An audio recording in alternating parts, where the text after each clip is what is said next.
दोस्तों नमस्कार।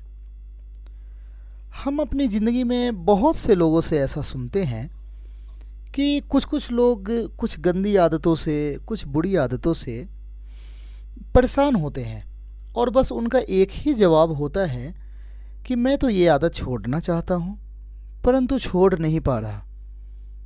ये वाक़या आपने भी सुना होगा। तो आज मैं इसी टॉपिक पे आपको एक अच्छी कहानी सुनाने जा रहा हूँ।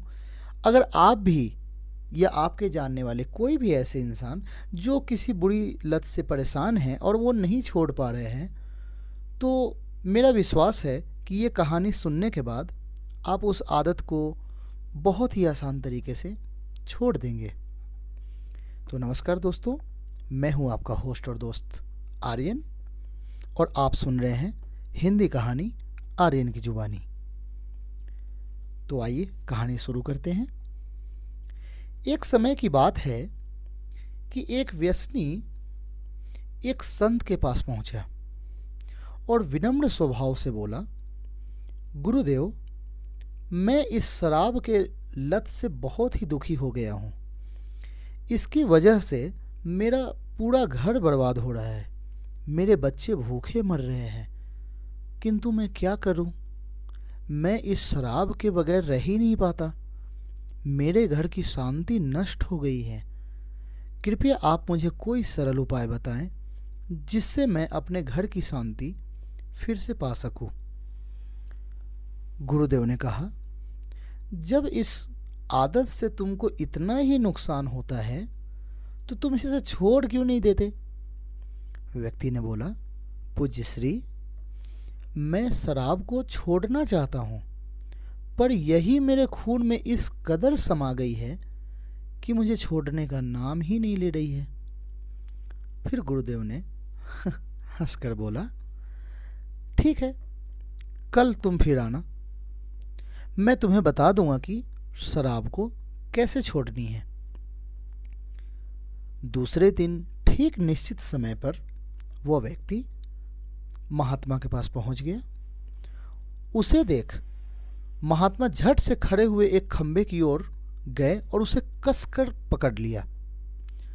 जब उस व्यक्ति ने महात्मा को इस दशा में देखा तो कुछ समय तो वह मौन खड़ा रहा, पर जब काफी देर के बाद भी महात्मा जी ने खंबे को नहीं छोड़ा तो उससे रहा नहीं गया और पूछ बैठा कि गुरुदेव, आपने व्यर्थ ही इस खंबे को क्यों पकड़ रखा है?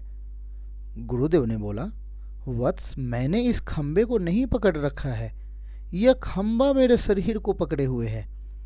मैं चाहता हूं कि यह मुझे छोड़ दे, किंतु क्या करूं, यह तो मुझे छोड़ ही नहीं रहा। उस व्यक्ति को अचंभा हुआ। वह बोला, गुरुदेव, मैं शराब जरूर पीता हूं मगर मूर्ख नहीं हूं। आपने ही जानबूझकर इस खंबे को कसकर पकड़ रखा है।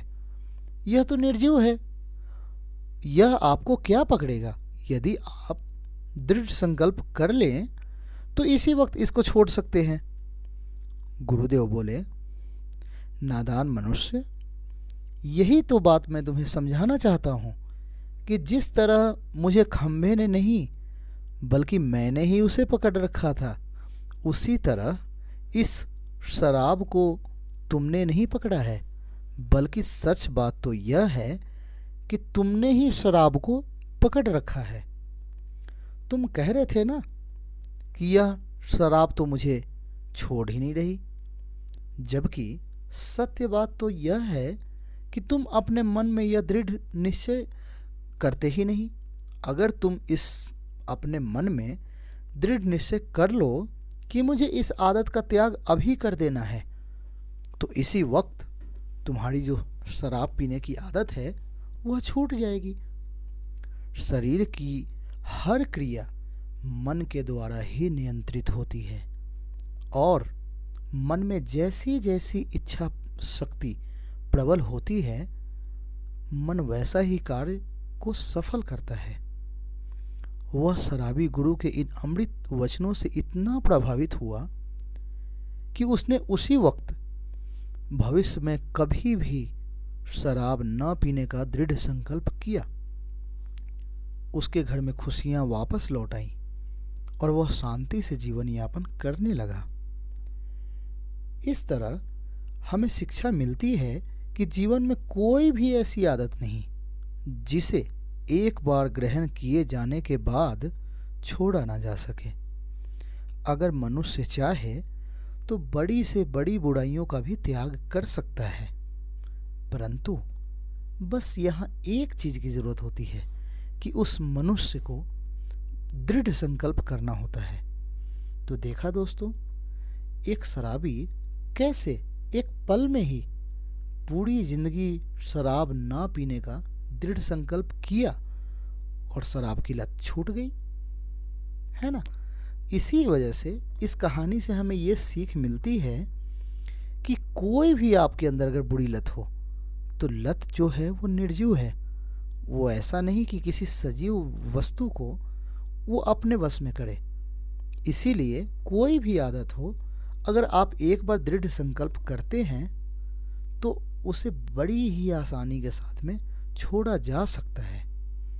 खैर, इस कहानी ने तो मुझे बहुत सीख दी और आज से मैं भी बहुत सी आदतों को छोड़ने वाला हूँ।